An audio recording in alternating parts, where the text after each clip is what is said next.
সাইয়েদিনা মুসা, ঈসা, শোয়াইব ও ইউসুফ আলাইহিসসালাম সহ অসংখ্য নবী রাসূলের স্মৃতি বিজড়িত পুণ্যভূমি মিশরের রাজধানী কায়রো থেকে ৩০ কিলোমিটার দক্ষিণে বদস্সিন এলাকায় ফারাও রাজা আখনাতুনের রাজপ্রাসাদ অবস্থিত।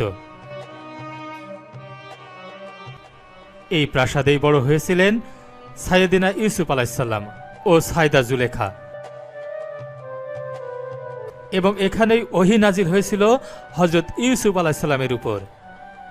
সেই সময় একমাত্র মুসলিম ফিরআউন চতুর্থ আখনাতুনের প্রাসাদ ছিল এটি। আল কুরআনে বর্ণিত মোটাতাজা গরু ও শুকনা গমের ঐতিহাসিক স্বপ্ন তিনি দেখেছিলেন এই রাজপ্রাসাদে। হযরত ইউসুফ আলাইহিসসালাম তৎকালীন মিশরের দুর্ভিক্ষ চলাকালে তৈরি করেছিলেন খাদ্য গুদাম, যেগুলো খাজিনাই ইউসুফ নামে পরিচিত।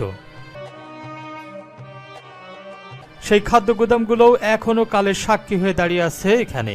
আজ আপনাদের দেখাবো সেই বদস্সিন কারাগার বা সিজিনে ইউসুফে, যে কারাগারের প্রকোষ্ঠে হযরত ইউসুফ আলাইহিসসালাম বন্দী ছিলেন ৭ বছরেরও বেশি সময়।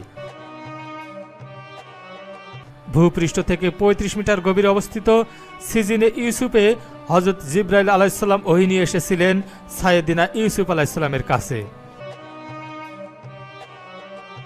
এই কারাগারটিকেই বলা হয় মুস্তাজাবুল দাওয়া বা দোয়া কবুলের স্থান। হযরত ইউসুফ আলাইহিসসালাম যেমন ছিলেন মহান নবীদের সন্তান, তেমনি ছিলেন উন্নত চরিত্র, সুদর্শন ও পবিত্র জীবনের অধিকারী এক মহান নবী।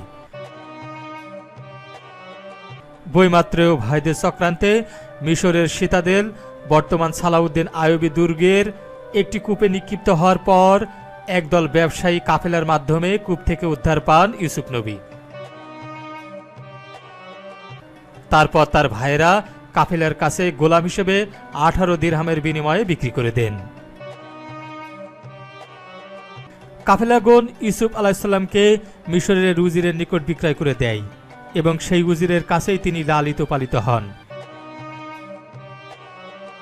যখন ইউসুফ আলাইহিসসালাম যৌবনে পদার্পণ করেন, উজিরের স্ত্রী জুলেখা একদিন তার ঘরের ৭টি দরজা বন্ধ করে কুপ্রস্তাব দেন।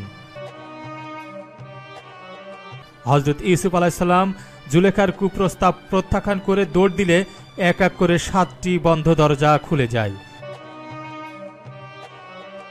সর্বশেষ দরজা খোলার পূর্বে জুলেখা ইউসুফ আলাইহিসসালামের পেছন থেকে তার জামা টেনে ধরলে সেই জামা ছিঁড়ে যায়। দরজা খুলেই জুলেখার স্বামীকে দণ্ডায়মান দেখতে পায়।